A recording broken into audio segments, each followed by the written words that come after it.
ٹھیک ہے، phone side پہ رکھ لیں گے. ٹھیک ہے.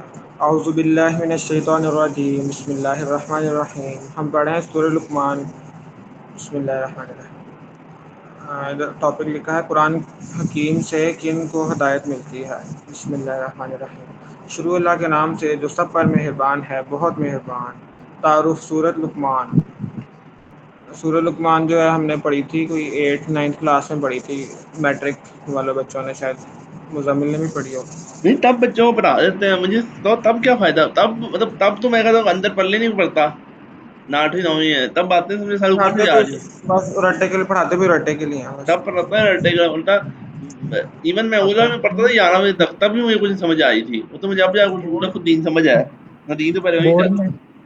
بورڈ میں وہ یہ ہوتا تھا نا کہ السلام علیکم، کیا حال چال ہے. وعلیکم السلام.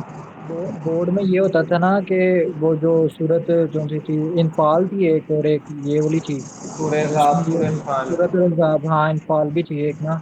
تو وہ یہ تھا کہ اس میں یہ آتا تھا بورڈ میں کہ آپ کو چھوٹی سی ٹرانسلیشن دیتے تھے، اور وہ آیت آتی تھی، اس کی آپ نے ٹرانسلیشن کرنی ہوتی تھی. ایسے ہی. چلو پڑھتے ہیں. پڑھو مجھے پڑھو. اللہ تعالیٰ عمل کرنے کی توفیق دے. آمین. تعارف سورۃ لقمان. یہ سورت بھی مکہ مکرمہ میں نازل ہوئی جب آن حضرت صلی اللہ علیہ وسلم اور قرآن کے بارے میں کفار مکہ کی مخالفت اپنے شباب پر تھی. کافروں کے سردار حیلوں بہانوں پر تشدد کارروائیوں سے اسلام کی نشر و اشاعت کا راستہ روکنے کی کوششیں کر رہے تھے. قرآن کریم کا اثر انگیز اسلوب جب لوگوں کے دلوں پر اثر انداز ہوتا تو وہ ان کی توجہ اس سے ہٹانے کے لیے انہیں قصے کہانیوں اور شعر و شاعری میں الجھانے کی کوشش کرتے تھے، جس کا تذکرہ سورت کے شروع میں آیت نمبر 6 میں کیا گیا ہے. حضرت لقمان اہل عرب ایک بڑے عقل مند اور دانشور کی حیثیت سے مشہور تھے. ان کی حکیمانہ باتوں کو اہل عرب بڑا وزن دیتے تھے، یہاں تک کہ شاعروں نے اپنے اشعار میں ان کا ایک حکیم کی حیثیت سے تذکرہ کیا ہے. قرآن کریم نے اس صورت میں واضح فرمایا ہے کہ لقمان جیسے حکیم و دانشور جن کی عقل و حکمت کا تم بھی لوہا مانتے ہو، وہ بھی توحید کے قائل تھے، اور انہوں نے اللہ تعالیٰ کے ساتھ کوئی شریک ماننے کو ظلم عظیم قرار دیا تھا، اور اپنے بیٹے کو وصیت کی تھی کہ تم کبھی شرک مت کرنا. اس ضمن میں اس صورت نے ان کی اور بھی کئی قیمتی نصیحتیں ذکر فرمائی ہیں جو انہوں نے اپنے بیٹے کو کی تھیں. دوسری طرف مکہ مکرمہ کے مشرکین کا حال یہ تھا کہ وہ اپنی اولاد کو توحید اور نیک عمل کی نصیحت تو کیا کرتے تھے، انہیں شرک پر مجبور کرتے تھے، اور اگر ان کی اولاد میں سے کوئی مسلمان ہو جاتا تو اس پر دباؤ ڈالتے تھے کہ وہ دوبارہ شرک کو اختیار کر لے. اس مناسبت سے حضرت لقمان کی نصیحتوں کے درمیان آیت نمبر 14-15 میں اللہ تعالیٰ نے ایک بار پھر وہ اصول بیان فرمایا ہے جو پیچھے سورہ عنکبوت میں بھی گزرا ہے کہ والدین کی عزت اور اطاعت اپنی جگہ، لیکن اگر وہ اپنی اولاد کو شرک اختیار کرنے کے لیے دباؤ ڈالیں تو ان کا کہنا مانا جائز نہیں ہے. اس کے علاوہ یہ صورت توحید کے دلائل اور آخرت کی یاد دہانی کے مؤثر مضامین پر مشتمل ہے. بسم اللہ الرحمن الرحیم. الف لام میم تلک آیات الکتاب الحکیم. یہ اس حکمت والی کتاب کی آیتیں ہیں ہدی ورحمۃ للمحسنین. جو نیک لوگوں کے لیے ہدایت اور رحمت بن کر آئی ہے. الذين يقيمون الصلاة ويؤتون الزكاة وهم بالآخرة هم يوقنون. وہ نیک لوگ جو نماز قائم کرتے ہیں اور زکوٰۃ ادا کرتے ہیں اور آخرت کا پورا یقین رکھتے ہیں. یعنی کہ نشانی بتائی جا رہی ہے نا، نماز قائم کرتے ہیں یعنی کہ نماز پوری حفاظت کرتے ہیں، قائم کر رہے ہیں اور فوائد دیتے ہیں اور آخرت کی فکر کرتے ہیں. آخرت کی بات. أولئك على هدى من ربهم وأولئك هم المفلحون. وہی ہیں جو لوگ اپنے پروردگار کی طرف سے سیدھے رستے پر ہیں، اور وہی ہیں جو فلاح پانے والے ہیں. قرآن کریم میں جو مفلح ہونا ہے وہ کافی جگہ یوز کیا جاتا ہے تاکہ کہ کون کامیاب ہے. کامیابی کی نشانی بتائی جا رہی ہے کہ نماز پڑھتے ہیں، نماز قائم کرتے ہیں، ہدایت بھی ان کے لیے ہے جو نماز قائم یہ کرتے ہیں. کہا جا رہا ہے کہ قرآن میں سے ہدایت اس کو ملتی ہے جو نیک انسان ہوتا ہے، ہاں جو نماز قائم کرتا ہے، جو زکوٰۃ ادا کرتا ہے، جو آخرت پہ یقین رکھتا ہے، اسے ہدایت ملتی ہے. اور جو ان چیزوں کو فالو کرتا ہے وہ اللہ کی طرف سے ہدایت پر ہے. نہیں وہ تم نہیں سورہ بقرہ میں یہی لکھا نا الف لام ذال کتاب ہدی للمتقین، ہدایت متقی لوگوں کے کون ہے؟ ہاں بالکل الذین سورہ یؤمنون بقرہ بالغیب والا یقیمون الصلاۃ ورزقناہم ینفقون، جو نماز قائم کرتے، زکوٰۃ ادا کرتا ہے، عالم غیب پہ یقین کرتا ہے. نماز زکوٰۃ ہمیشہ ذکر آنا ہے. نیک بندے میں نماز زکوٰۃ نہیں تو پھر آپ نیک نہیں بن سکتے. نیک کی اس آیت کا ڈیفینیشن ٹاپک ہے قرآن حکیم کے حوالے سے 2 طرز عمل. بسم اللہ الرحمن الرحیم. وَمِنَ النَّاسِ مَن يَشْتَرِي لَهْوَ الْحَدِيثِ لِيُضِلَّ عَن سَبِيلِ اللَّهِ بِغَيْرِ عِلْمٍ وَيَتَّخِذَهَا هُزُوًا أُولَٰئِكَ لَهُمْ عَذَابٌ مُّهِينٌ.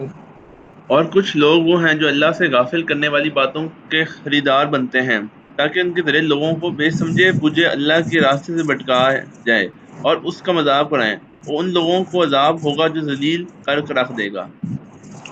جیسا کہ اوپر سورت کے تعارف میں عرض کیا گیا، قرآن کریم کی تاثیر ایسی تھی کہ جو لوگ ابھی ایمان نہیں لائے تھے وہ بھی چھپ چھپ کر قرآن کریم سنا کرتے تھے، جس کے نتیجے میں بعض لوگ اسلام قبول بھی کر لیتے تھے. کافروں کے سردار اس صورتحال کو اپنے لیے خطرہ سمجھتے تھے، اس لیے چاہتے تھے کہ قرآن کریم کے مقابلے میں کوئی ایسی دلچسپ صورت پیدا کریں کہ لوگ قرآن کریم کو سننا بند کر دیں. اسی کوشش میں مکہ مکرمہ کا ایک تاجر نضر بن حارث، جو اپنی تجارت کے لیے غیر ملکوں کا سفر کیا کرتا تھا، ایران سے وہاں کے بادشاہوں کے قصوں پر مشتمل کتابیں خرید لایا. اور بعض روایات میں ہے کہ وہ وہاں سے ایک گانے والی کنیز بھی خرید کر لایا اور لوگوں سے کہا کہ محمد صلی اللہ علیہ وسلم تمہیں عاد و سمود کے قصے سناتے ہیں، میں تمہیں ان سے زیادہ دلچسپ قصے اور گانے سناؤں گا. چنانچہ لوگ اس کے گرد اکٹھے ہونے لگے. یہ آیت اس واقعے کی طرف اشارہ کر رہی ہے. نیز اس میں یہ اصول بھی بیان کیا گیا کہ ہر وہ دل بہلانے کا مشغلہ جو انسان کو اپنے دینی فرائی سے غافل اور بے پرواہ کرے ناجائز ہے. کھیل کود اور دل بہلانے کی صرف وہ مشغلیں جائز ہیں جن میں کوئی فائدہ ہو، مثلا جسمانی یا ذہنی ورزش یا تھکن دور کرنا، اور جن کی وجہ سے نہ کوئی تکلیف پہنچے نہ کوئی انسان کو دینی فرائض سے غافل کرے. بسم اللہ الرحمن الرحیم. قرآن کریم کے حوالے سے 2 طرز عمل. وَإِذَا تُتْلَىٰ عَلَيْهِ آيَاتُنَا وَلَّىٰ مُسْتَكْبِرًا كَأَن لَّمْ يَسْمَعْهَا كَأَنَّ فِي أُذُنَيْهِ وَقْرًا فَبَشِّرْهُ بِعَذَابٍ أَلِيمٍ. اور جب ایسے شخص کے سامنے ہماری آیتیں پڑھ کے سنائی جاتی ہیں تو پورے تکبر کے ساتھ منہ موڑ لیتا ہے جیسے انہیں سنائی نہیں دے رہا، گویا اس کے دونوں کان بہرے پن میں ہیں. لہٰذا اس کو ایک دکھ دینے والے عذاب کی خوشخبری سنا دو. إِنَّ الَّذِينَ آمَنُوا وَعَمِلُوا الصَّالِحَاتِ لَهُمْ جَنَّاتُ النَّعِيمِ. البتہ جو لوگ ایمان لے کر آئے انہوں نے نیک عمل کیے ان کے لیے نعمتوں کے باغات ہیں. یعنی ایمان کے ساتھ نیک عمل کیا ہے. ایمان نہیں کہا جا رہا سیدھا، نیک عمل بھی کہہ جاتے ہیں. بڑی بات ہوتی ہے. خالدین فیہا وعد اللہ حقا وہو العزیز الحکیم. جن میں وہ ہمیشہ رہیں گے جنت میں. یہ اللہ کا سچا وعدہ ہے اور وہ اقتدار کا بھی مالک ہے، حکمت کا بھی مالک ہے. یہ کافی سینٹینس ریپیٹ ہوتے ہیں. اللہ حکمت کا بھی مالک ہے، کافی زیادہ ریپیٹ ہوتا ہے. تخلیق باری تعالیٰ کے شاہکار. بسم اللہ الرحمن الرحیم. خلق السماوات بغیر عمد ترونها وألقى في الأرض رواسي أن تميد بكم وبث فيها من كل دابة وأنزلنا من السماء ماء فأنبتنا فيها من كل زوج كريم. اس میں آسمانوں کو ایسے ستونوں کے بغیر پیدا کیا جو تمہیں نظر نہیں آ سکتے. وہ زمین میں پہاڑوں کے لنگر ڈال دیے ہیں تاکہ وہ تمہیں لے کر ڈگمگائے نہیں، اور اس میں ہر قسم کے جانور پھیلا دیے. اور ہم نے آسمان سے پانی برسایا، پھر اس زمین میں ہر قابل قدر قسم کے نباتات اگائے. آسمانوں کا پورا نظام کسی ایسے ستونوں پر نہیں کھڑا جو انسان کو نظر آ سکیں، بلکہ اسے اللہ تعالیٰ نے محض اپنی قدرت کے سہارے قائم فرمایا جو معنوی ستون ہیں نظر نہیں آتے۔ آیت کی یہ تفسیر حضرت مجاہد سے منقول ہے جیسا کہ سورہ رعد میں گزر چکا ہے۔ یہ مضمون بھی قرآن کریم میں کئی جگہ آیا ہے کہ زمین کو پانی پر ڈگمگانے سے بچانے کے لیے پہاڑ پیدا کیے گئے۔ دیکھیے پیچھے سورہ رعد، یہ سورہ ریپیٹ ہجر، کیا گیا ہے نا سورہ سارا، کافی جگہ ریپیٹ کیا ہے انبیاء، لوگوں کو سورہ ساتھ ساتھ۔ حمید سجدہ، سورہ قاف، سورہ مرسلات۔ تخلیق باری تعالیٰ کے شاہکار۔ بسم اللہ الرحمن الرحیم۔ ھذا خلق اللہ فأرونی ماذا خلق الذین من دونہ بل الظالمون فی ضلال مبین۔ یہ ہے اللہ کی تخلیق، اب ذرا مجھے دکھاؤ کہ اللہ کے سوا کون کسی نے پیدا یہ کیا ہے۔ بات دراصل یہ ہے کہ ظالم لوگ کھلی گمراہی میں مبتلا ہیں۔ حضرت لقمان کا تعارف۔ حضرت لقمان کا تعارف۔ بسم اللہ الرحمن الرحیم۔ وَلَقَدْ آتَيْنَا لُقْمَانَ الْحِكْمَةَ أَنِ اشْكُرْ لِلَّهِ وَمَنْ يَشْكُرْ فَإِنَّمَا يَشْكُرُ لِنَفْسِهِ وَمَنْ كَفَرَ فَإِنَّ اللَّهَ غَنِيٌّ حَمِيدٌ۔ ہاں، اور ہم نے لقمان کو دنائی عطا کی، یعنی کہ حکمت جسے کہتے ہیں، اور ان سے کہا تھا کہ اللہ کا شکر کرتے رہو، اور جو کوئی اللہ کا شکر ادا کرتا ہے وہ خود اپنے فائدے کے لیے شکر کرتا ہے، اور اگر کوئی ناشکرہ کرے تو اللہ بڑے بے نیاز اور بعزت خود قابل تعارف ہے، یعنی اللہ کو ضرورت ہے شکر کے، انسان کو شکر کی ضرورت ہے۔ مزمل آپ نے پڑھنی ہے تفسیر تو آپ پڑھ لو، وہ پارٹیسپیشن کے لیے، نہیں تو پڑھ لیتے ہیں۔ وہ پڑھ لیں۔ کیا چیز؟ یہ جو مطلب بلیک میں لکھا ہوا ہے تفسیر۔ اچھا میں پڑھتا ہوں، ایک منٹ۔ اچھا، حضرت لقمان کے بارے میں رجا بات یہی ہے کہ وہ نبی نہیں بلکہ ایک دانش مند شخص تھے۔ وہ کس زمانے میں تھے اور کس علاقے کے باشندے تھے اس کے بارے میں بھی روایت بہت مختلف ہیں جن سے کوئی حتمی نتیجہ نکالنا مشکل ہے۔ کہاں پہ یہ بعض روایت میں ہے کہ وہ یمن کے باشندے تھے اور حضرت ہود علیہ السلام کے جو ساتھی عذاب سے بچ گئے تھے ان میں یہ بھی شامل تھے، اور بعض حضرات کا کہنا ہے کہ حبشہ سے تعلق رکھتے تھے، لیکن قرآن کریم نے ان کا جس غرض سے تذکرہ فرمایا ہے وہ ان تفصیلات کے جاننے پر موقوف نہیں ہے۔ یہ بات واضح ہے کہ عرب کے لوگ ان کو عظیم دانشور سمجھتے تھے اور ان کی حکمت کی باتیں ان کے درمیان مشہور تھیں۔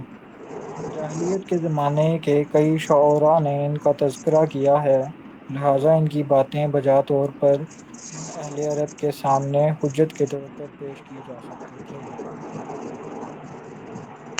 حضرت لقمان رحمۃ اللہ علیہ کی اہم ترین نصیحت۔ بسم اللہ۔ وَإِذْ قَالَ لُقْمَانُ لِابْنِهِ وَهُوَ يَعِظُهُ يَا بُنَيَّ لَا تُشْرِكْ بِاللَّهِ إِنَّ الشِّرْكَ لَظُلْمٌ عَظِيمٌ۔ اور وہ وقت یاد کرو جب لقمان نے اپنے بیٹے کو نصیحت کرتے ہوئے کہا تھا کہ میرے بیٹے، اللہ کے ساتھ شرک نہ کرنا، یقین جانو شرک بڑا بھاری ظلم ہے۔ یہ بعض تفسیر۔ بعض اوقات اللہ تعالیٰ پیغمبروں کے علاوہ اپنے خاص بندوں پر بھی الہام فرماتے ہیں جو انبیاء کرام پر نازل ہونے والی وحی کی طرح تو حجت نہیں ہوتا، لیکن اس کے ذریعے عام ہدایت دی جاتی ہیں جو وحی کے کسی حکم کے خلاف نہ ہو۔ ظلم کے معنی یہ ہیں کہ کسی کا حق چھین کر دوسرے کو دے دیا جائے۔ شرک اس لحاظ سے واضح طور پر بہت بڑا ظلم ہے کہ اللہ تعالیٰ کا خالص حق ہے۔ شرک کرنے والے اللہ تعالیٰ کا ایک حق ادا کرنے کی بجائے خود اسی کے بندوں اور اسی کی مخلوقات کو دیتے ہیں۔ والدین کے بارے حکیمانہ وصیت۔ بسم اللہ الرحمن الرحیم۔ وَوَصَّيْنَا الْإِنسَانَ بِوَالِدَيْهِ حملته أمه وهنا على وهن وفصاله في عامين أن اشكر لي ول- ولوالديك إلي المصير. ترجمہ: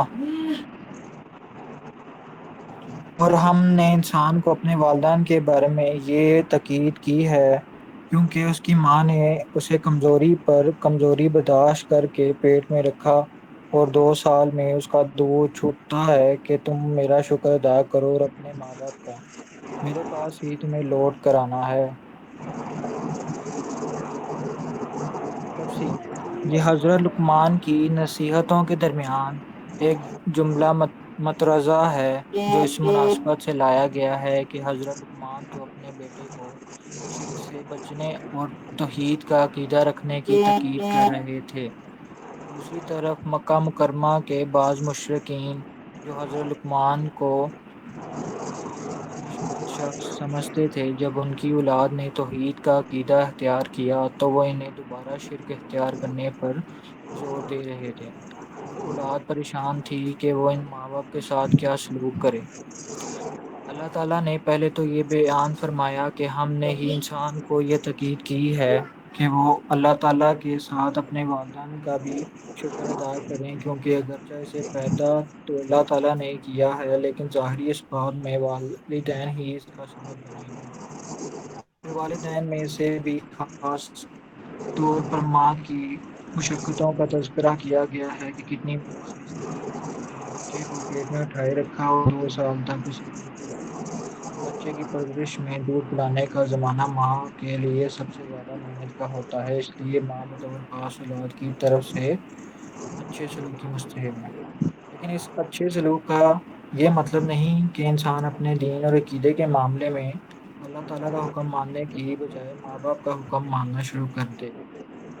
اسی لیے اس آیت میں والدین کا شکر ادا کرنے سے پہلے اللہ تعالیٰ نے اپنا شکر ادا کرنے کی تاکید فرمائی ہے، کیونکہ والدین تو صرف ایک ذریعہ ہے جو اللہ تعالیٰ نے انسان کی پرورش کے لیے پیدا کر دیا ہے، ورنہ خالق حقیقی تو خود اللہ تعالیٰ ہی ہیں۔ لہٰذا ایک ذریعے کی اہمیت کو خالق حقیقی کی اہمیت سے بڑھایا نہیں جا سکتا۔ سبحان اللہ۔ والدین کے بارے میں حکیمانہ وصیت۔ بسم اللہ الرحمن الرحیم۔ وَإِنْ جَاهَدَاكَ عَلَىٰ أَن تُشْرِكَ بِي مَا لَيْسَ لَكَ بِهِ عِلْمٌ فَلَا تُطِعْهُمَا وَصَاحِبْهُمَا فِي الدُّنْيَا مَعْرُوفًا وَاتَّبِعْ سَبِيلَ مَنْ أَنَابَ إِلَيَّ ثُمَّ إِلَيَّ مَرْجِعُكُمْ فَأُنَبِّئُكُم بِمَا كُنتُمْ تَعْمَلُونَ۔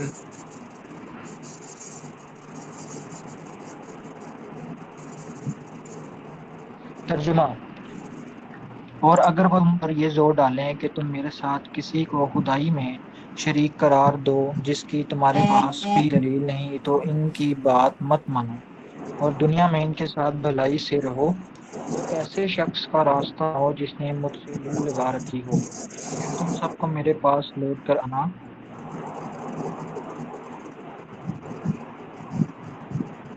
آنا ہے، اس وقت میں تمہیں بتاؤں گا کہ تم کیا کرتے رہے ہو۔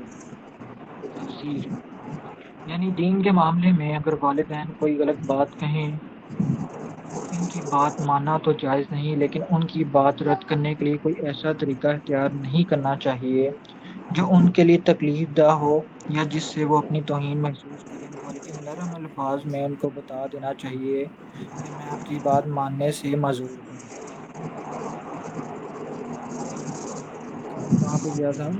اور صرف اتنا ہی نہیں، اپنے عام برتاؤ میں بھی ان کے ساتھ بھلائی کا معاملہ کرتے رہنا چاہیے، مثلا ان کی خدمت کرنا، ان کی مالی امداد کرنا، وہ بیمار ہو جائیں تو ان کی تیمارداری کرنا وغیرہ۔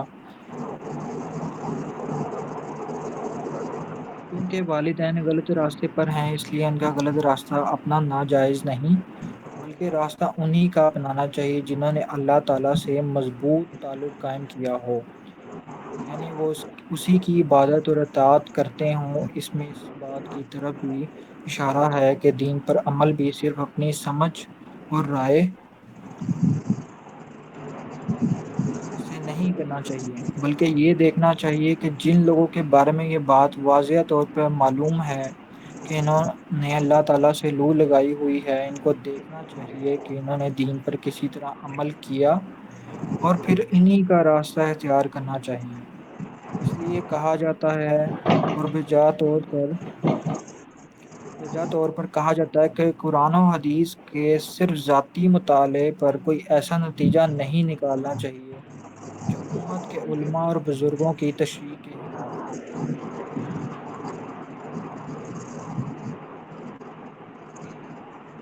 آیت کا ٹاپک ہے اعمال کا نتیجہ ظاہر ہو کر رہے گا۔ بسم اللہ الرحمن الرحیم۔ یا بنی انہا ان تک مثقال حبۃ من خردل فتکن فی صخرۃ او فی السماوات او فی الارض یأتی بها اللہ ان اللہ لطیف خبیر۔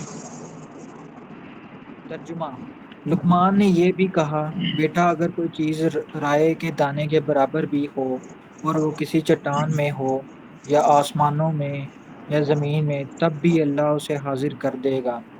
یقین جانو اللہ بڑا باریک بین بہت باخبر ہے۔ باریک بین۔ باریک بین۔ تفسیر: یہ اللہ تعالیٰ کے علم محیط کا بیان ہے۔ جو لوگ آخرت کا انکار کرتے تھے وہ یہ کہا کرتے تھے کہ جب انسان کے مرنے کے بعد اس کے سارے اجزاء منتشر ہو جائیں گے تو انہیں کیسے جمع کیا جا سکے گا۔ حضرت لقمان نے بیٹے کو بتایا کہ کوئی چھوٹے سے چھوٹا ذرہ بھی زمین و آسمان کی کسی بھی پوشیدہ جگہ چلا جائے، وہ اللہ تعالیٰ کے علم میں اور اسے نکال لانے پر پوری طرح قادر ہے۔ یاد رہے کہ جب جس کسی شخص کی کوئی چیز گم ہو جائے تو اسے تلاش کرنے کے لیے بعض بزرگوں نے بتایا کہ 11 مرتبہ ان اللہ پڑھ کر سورۃ لقمان کی یہ آیت تلاوت کی جاتی رہے تو عموماً وہ گمشدہ چیز مل جاتی ہے۔ بندہ نے بھی اس کا درجنوں بار تجربہ کیا ہے۔ حضرت لقمان کی حکیمانہ نصیحتیں۔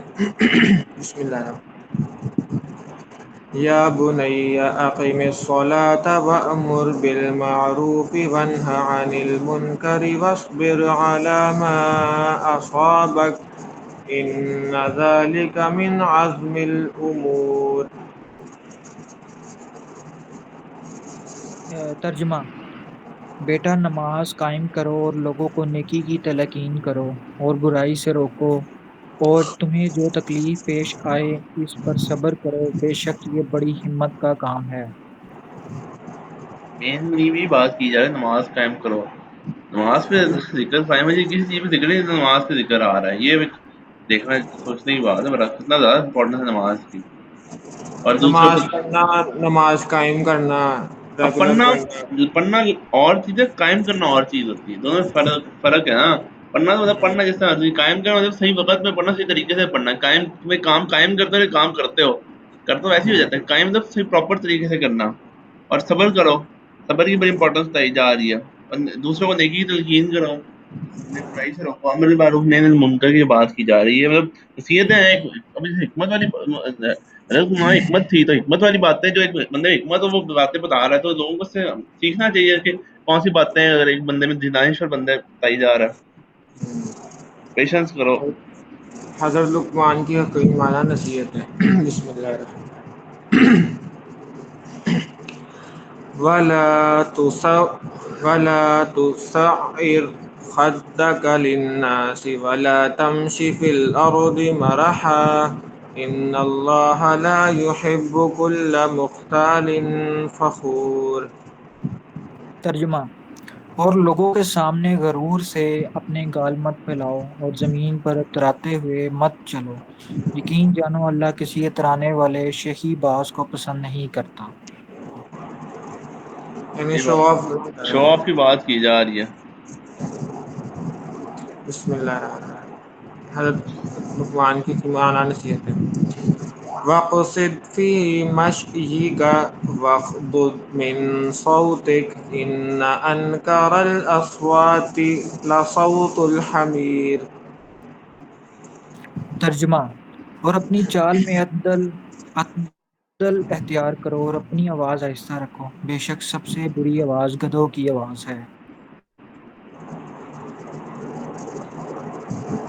تفسیر: یعنی انسان کو درمیانی رفتار سے چلنا چاہیے، رفتار نہ اتنی تیز ہو کہ بھاگنے کے قریب پہنچ جائے اور نہ اتنی آہستہ کہ سستی میں داخل ہو جائے، یہاں تک کہ جب کوئی شخص جماعت سے نماز پڑھنے جا رہا ہو تو اس کو بھی اسرات علیہ السلام نے بھاگنے سے منع فرما کر وقار اور سکون کے ساتھ چلنے کی تاکید فرمائی ہے۔ آواز آہستہ رکھنے سے مراد یہ نہیں کہ انسان اتنا آہستہ بولے کہ سننے والے کو دقت پیش آئے، بلکہ مراد یہ ہے کہ جن کو سنانا مقصود ہے ان تک تو آواز وضاحت کے ساتھ پہنچ جائے، لیکن اس سے زیادہ چیخ چیخ کر بولنا اسلامی آداب کے خلاف ہے۔ یہاں تک کہ اگر کوئی شخص درس دے رہا ہو یا واعظ کر رہا ہو تو اس کی آواز اتنی ہی بلند ہونی چاہیے جتنی اس کے مخاطبوں کو سننے سمجھنے کے لیے ضرورت ہے۔ اس سے زیادہ آواز بڑھانے کو بھی اس آیت کے تحت بزرگوں نے منع فرمایا ہے۔ اس حکم پر خاص طور سے ان حضرات کو غور کرنے کی ضرورت ہے جو بلا ضرورت لاؤڈ سپیکر کا استعمال تکلیف کا باعث بنتے ہیں۔ ویسے تو یہی بات کی جا رہی کہ آرام سے بول، جب ضرورت ہے تب ہی زیادہ بولو، چیخنے کی ضرورت نہیں ہے، آرام ایسا ہے تو آخر آج درمیانی ہم نے 2 رکوع پڑھ لیے سورہ لقمان کے، ہاں آیت نمبر 90 تک۔ ہاں، یعنی سے تو 4 رکوع ہے نا، سورج 4 رکوع پہ اینڈ ہوتی ہے، انشاءاللہ کل ختم ہو جائے گی 2 رکوع ساتھ، انشاءاللہ۔ 20 تو پڑھ لیں۔ اب ہم تھوڑی سی دوست پڑھ لیتے ہیں، پھر سیشن اینڈ کرتے ہیں، ہاں پھر اپنا انشاءاللہ یونیورسٹی کا کام کروں گا میں۔ اچھا جی، تو ہم پڑھ لیتے ہیں قیامت والی نہیں پڑھ رہے تھے، وہ بھی پڑھتے رہے ہیں، کون سے نہیں پڑھنی آج بھی۔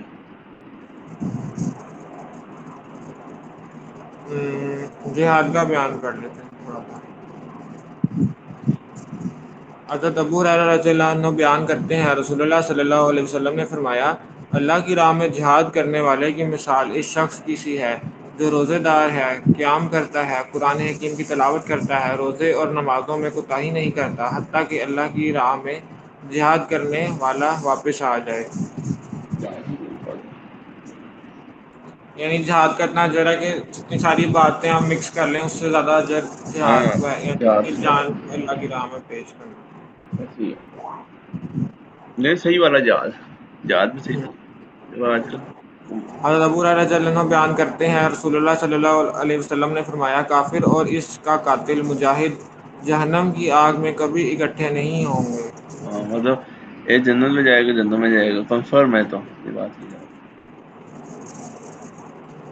طب اور جھاڑ پھونک کا بیان ٹھیک ہے۔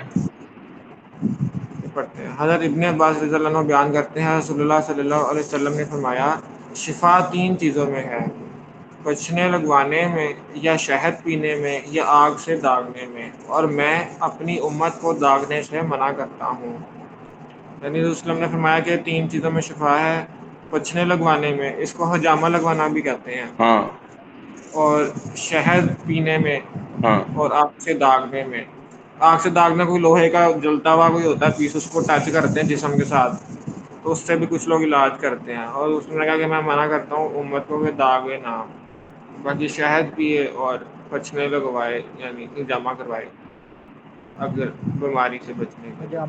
حجامے کا ٹرینڈ پتہ نہیں، حجامے کا ٹرینڈ جو ہے بہت میرے دوست وغیرہ جو ہیں اس کے چاچو وغیرہ کرتے ہیں، ہاں، لیکن باقیوں کو تو پتہ بھی نہیں، کئی جو سے آج کل کی یوتھ ہے میجورٹی کو تو کافیوں کو پتہ ہی بھی نہیں ہے حجامے کا۔ اور ایک اور حدیث ہے، حضور صلی اللہ علیہ وسلم نے فرمایا، ہر بیماری کے لیے دوائی ہے، جب دوائی بیماری کے موافق ہو جاتی ہے تو مریض اللہ کے حکم سے صحت یاب ہو جاتا ہے۔ اللہ کے حکم سے ہوتا ہے، دوائی سے بھی ہوتا ہے، دوائی کا بھی رول ہے، جب دوائی، یہ دوائی کی بھی دوائی بے بھی شک لینی چاہیے۔ اور اللہ کا حکم سے ہوتا ہے obviously۔ اور ایک اور حدیث شروع کی کہ اللہ تعالیٰ نے جو بیماری اتاری ہے تو اس کی شفا بھی اتاری ہے۔ ہاں، ہر بیماری کی علاج ہے۔ ہر وائرس کا اینٹی وائرس ہے۔ ہاں اور ایک اور حدیث پڑھتے ہیں، پاکیزگی میں سے پڑھ لیتے ہیں۔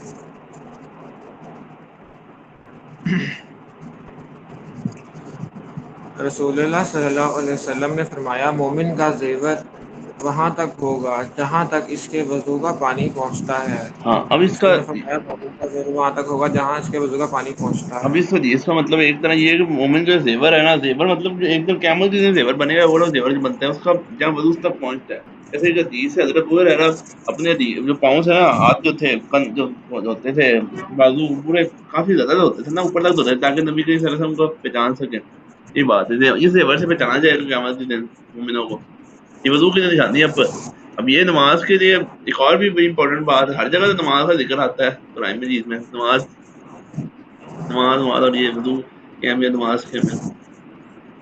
جیسے اس سے مین چیز ہے، ایسے نماز مفتی طاہر مسعود یہ کہتے ہیں کہ اللہ کے حقوق میں نا شرک کے بعد سب سے بڑا گناہ جان کی نماز چھوڑنا ہے۔ اللہ کے حقوق میں نا اگر سب سے وہ بات ایک طرح ٹھیک ہے، پر جی کون سا ایسا اللہ کو جو سب سے بیان کیا گیا شرک کے بعد نماز قائم کرنا۔ اس لیے نماز کو مطلب قائم رکھ کے رمضان کے بعد پڑھنے کی کوشش کرے ساری نمازیں، یہ بات ہے اصول یہ ہے۔ یہ حدیث ہے فتنوں کے بیان کے بارے میں۔ ہاں، یہ بھی حدیث ہے نا، بھی آئے گی حدیث میں سے کہ ایک وقت ایسا آئے گا کہ حضرت برابر ہے۔ اس میں حدیث حضرت صحیح بات بخاری کی 738 کوئی حدیث ہے۔ ہاں ہے، وہ صحیح دیکھتے ہیں، بخاری کی ہے اس میں۔ یہ حدیث پڑھ لیں پھر دیکھتے ہیں۔ وہ حضرت مقداد بن اسود رضی اللہ عنہ بیان کرتے ہیں میں نے رسول اللہ صلی اللہ علیہ وسلم کو فرماتے ہوئے سنا، سعادت مند شخص وہ ہے جو فتنوں سے بچا لیا گیا، سعادت مند شخص وہ ہے جو فتنوں سے بچا لیا گیا، بے شک سعادت مند شخص وہ ہے جو فتنوں سے بچا لیا گیا، اور جو شخص ان سے آزمایا گیا اور اس نے صبر کیا تو اس کے لیے خوشخبری ہے۔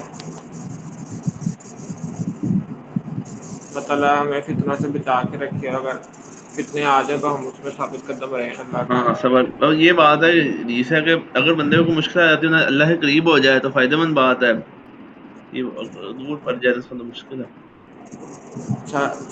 وہ 738 حدیث بتا رہے تھے آپ؟ ہاں وہ 738۔ پتہ نہیں 736 ہے کہ پتہ نہیں 600، پتہ نہیں کچھ ہے 736 کو نماز سے ریلیٹڈ ہے کوئی۔ یہ دیکھ پڑھتے ہیں، آپ صلی اللہ علیہ وسلم نے نماز تکبیر تحریمہ سے شروع کرتے اور تکبیر کہتے وقت اپنے دونوں ہاتھوں کو کندھوں تک اٹھا کر لے جاتے، اور جب رکوع کے لیے تکبیر کہتے تب بھی اسی طرح کرتے، اور جب سمیع اللہ لمن حمیدہ کہتے تب بھی اسی طرح کرتے، اور ربنا ولک الحمد کہتے سجدہ کرتے وقت یا سجدہ سے سر اٹھاتے وقت اسی طرح رفع الیدین۔ یہ بڑی اصل میں رفع الدین والی حدیث ہے نا، اصل میں اس طرح کی نماز سے متعلق حدیث ہے نا، یہ کافی زیادہ ملتی ہیں، مطلب کافی حدیثیں مل جائیں گی جو ایک دوسرے سے بات کس طرح نماز پڑھتے اس طرح پڑھتے تھے۔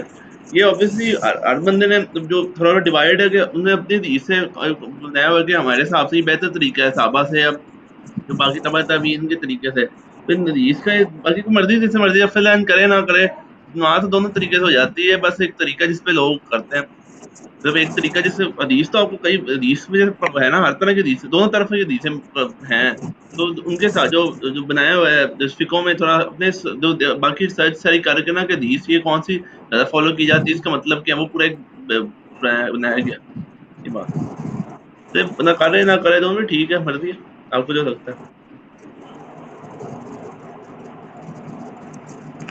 چلو صحیح ہے، سیشن اینڈ کریں۔ ٹھیک ہے جی۔